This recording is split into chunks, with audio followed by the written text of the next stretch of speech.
Hi. Hi, Sarah Hi. Selecky. Hello, hello. How are you doing? I'm doing great. I'm Good. doing. Okay. So thank you for taking the time to talk with me today, all the way from Whistler, British Columbia. Thanks for And having. yeah, and we're going to talk about a little bit about writing and a little bit about yoga practice and how the two intertwine and correlate with each other. So I'm just going to Right. jump right in here. And my first question is, tell me a little bit about your writing practice and what you do and how it goes. Well, my writing practice is the practice part of it, not the editing and refining part of it, but the practice part of it. It all happens in my notebook. My usually it's just a moleskin notebook or a moleskine, as the Italians say. Everything by hand, and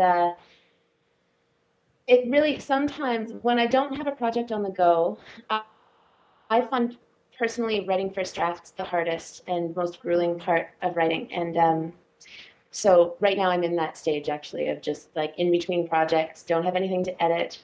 At least when you're editing something, you have something to work on. Yeah. But when you're just starting from scratch and trying to make something out of nothing, it takes the most energy burst or it takes the most battery power, or I don't know how to describe it exactly. It's the hardest for me to do.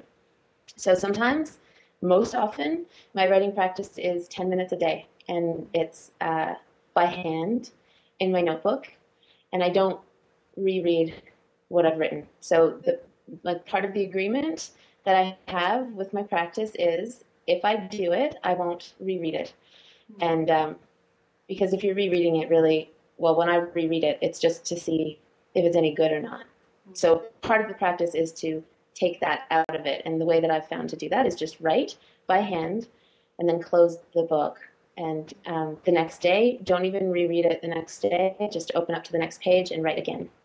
And I usually don't transcribe it until weeks afterwards, if at all. Actually, I have lots of. I just moved to Whistler last week from Toronto, and I have like a huge box of notebooks. I have no idea what's in them because it's just my practice notebooks, and I know there's stuff in there that I might want to revisit, but I've just packed it away in the basement for now because I can't bring it with me. That's the one thing about writing in notebooks; it's not very portable.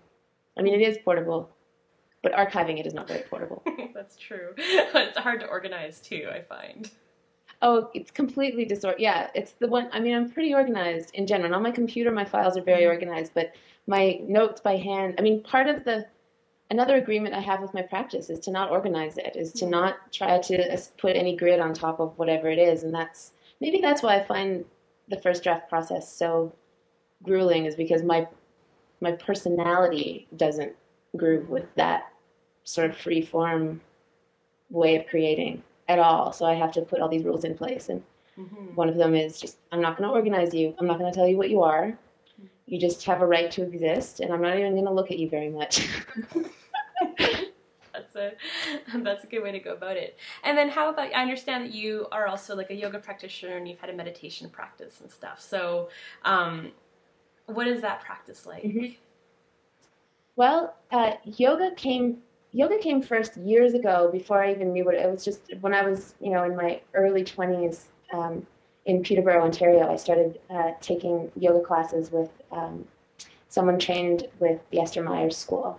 And it was a school actually that was started in Peterborough by Dr. Beer and Irene Beer, I think, who some of your readers might know because I think they go to Hollyhock and they go to Cortez, and I think they're like famous teachers. But anyway, they were wonderful, and the school was wonderful, and that's how I first started yoga. That I didn't put it together with a writing practice at all at that point, but my body started to learn it back when I was 20 years old.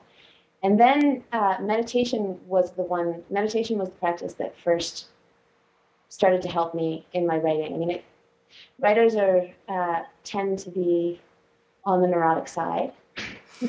I'm Sometimes. generalizing, but certainly speaking personally, there's an anxious side, there's a neurotic side. I'm living in my head a lot. I'm thinking not only about ideas, but about sentences and about words, and just getting tripped up in that whole head state, thinking, just thinking. Mm. Um, And when I was working on first drafts of this book, so that was it was about 10 years ago now, or around there. And by this book, you mean This Cake is for the Party, your collection of I stories? mean, This Cake is for the Party, right, the collection of short stories. So when I first started writing those stories in earnest, for whatever reason, maybe, I don't know what reason, beside the point, who knows, that's when I found meditation to really, really help my practice, because it was the regularity. The sitting was really useful to me. Standing still was really useful to me. Paying attention to my mind became really key to me, understanding just how I lived in the world. And also, I started to understand my writing practice differently. When I could pay attention to my mind, I realized that I was making so much of my writing practice difficult myself. I mean, this was news to me, that writing wasn't difficult. I was making it difficult. So sitting practice became really, really important to me, and still is, and is key to sitting down and writing. I mean, if I meditate first and then sit to write it, the data just the clarity in my sentences just comes that much more easily. Yoga, I really sort of understood the yoga practice differently in the last couple years, as I was finishing the editing process and entering into the publishing world. There was a whole other monster, a whole other set of things to become anxious and freaked out about. And I had a wonderful, fantastic yoga teacher named Heather Elson downtown Toronto, just in my neighborhood in Parkdale. She had a place called Yoga Queen. It's not called Yoga Queen anymore, and she's gone on to teach in other places. But I went regularly. For the first time, I was practicing yoga regularly, and all I would do was wake up, go to my yoga class, come home and write, and then have dinner. And my husband would come home from work, and I'd be semi-normal. And then the next day, go to my yoga practice, and then go back to my writing practice and write. And it just it anchored me in a way that the sitting practice. It anchored me in a kinesthetic way. It anchored me in place when I was so involved in the world of my stories, because they'd had 10 years to grow. They were another world. It wasn't like I was still trying to imagine them. They had been fully imagined, and now I was just tweaking all of these small details, and I was losing my place in this world, quite literally. Conversations I was having with friends were not very. I was in another place. So what the yoga practice did was really reminded me that I had a body. Really, it reminded me that I was existing in another way. And then Heather was the first person who we talked about the practice in such a parallel way. When one of the things she said when we come to class is, "This is not a yoga party. This is a yoga practice." And I say that to my students now. This is not a writing party. You're not here for a writing party. This is a writing practice. There are just so many parallels in the way she taught, showing up to the mat. Thank yourself for being here. There were so many fundamental, pretty profound, but yet fundamental lessons that she taught me about the yoga practice that I saw that I had been working with all along in my writing practice. They were very complementary. Interesting. And I've also noticed that in the stories in This Cake is for the Party, I noticed that yoga and spirituality and Buddhism, they pop up here and there, and I'd like to hear about how kind of your own practice and your own kind of immersion in the introduction to these worlds has filtered into your writing and filtered into your characters, and how they're. Yeah.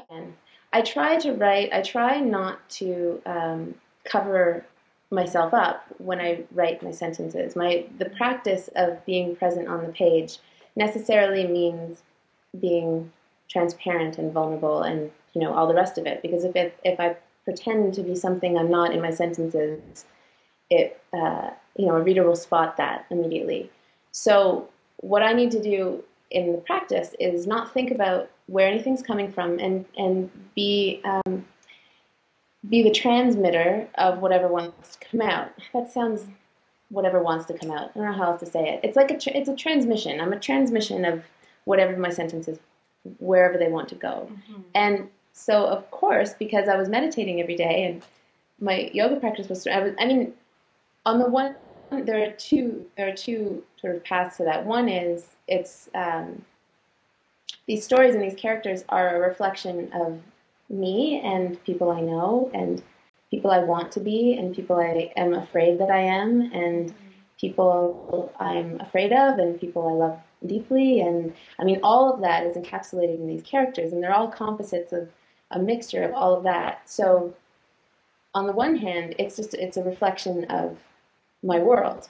And because I have been working in, Buddhist communities and the yoga community and, the alternative health communities kind of edge up, they dovetail up on those communities, and it's all sort of, that's my world. So of course that would come through, that would be transparent. And the other part of it is like certain stories, or maybe all the stories, I don't even know, because I haven't looked at them this way, honestly, as a reader without knowing my side of it. I haven't, but certain stories, and I'm thinking right now of 1,000 Wax Buddhas, because of course the Buddhas are there in the title, and the character, the narrator, is semi-involved in that world. Yeah. I really am, I do think that as I was writing that story in particular, I was looking at another way of understanding mental illness. And the mental illness of people around me and, people I've known, and my own struggle with anxiety and depression. And, meditation was my way of understanding my own depression and my own anxiety. So I think that that's part of that narrator. I'm not keen. He's a crusty old guy for sure, but there's something in the way he had to learn about his wife that I was also trying to learn. It was like a problem that I was trying to figure out through that writing that story. Yeah, and I think that's how it came across so sensitively, and authentically. I think that because there was a sense of your own exploration in it, because I think that those subjects can be hard to broach in fiction. I just find that sometimes when I read like quote unquote spiritual fiction, it often is kind of heavy-handed or stories. Yeah, like there's a moralizing aspect to it or something, but there was a subtlety I found in that story. And also, there are many writers I love who I found out later are Buddhist and obviously are writing from that perspective in some way because it's part of them and they're honest writers. And the writer I'm thinking about right now is Bill Gaston. Okay. And he has this wonderful collection, Gargoyles. Okay. It's a beautiful collection. It's published by Nancy. And I knew because I know people who know Bill Gaston, I know that he's Buddhist, but you wouldn't know otherwise. But there are filaments of so much compassion in his stories, but not in a sentimental way at all, in a really complicated way. He writes about suffering in a way that just struck a chord, not to make you cry, not to not with the point of affecting you emotionally and teaching you something about something, just in the way that life does. It unearths something in the way life unearths something. And I often thought if anybody was going to know that I was Buddhist, I wanted it to be like Bill Gaston. People know he's Buddhist. He's not really, but he is.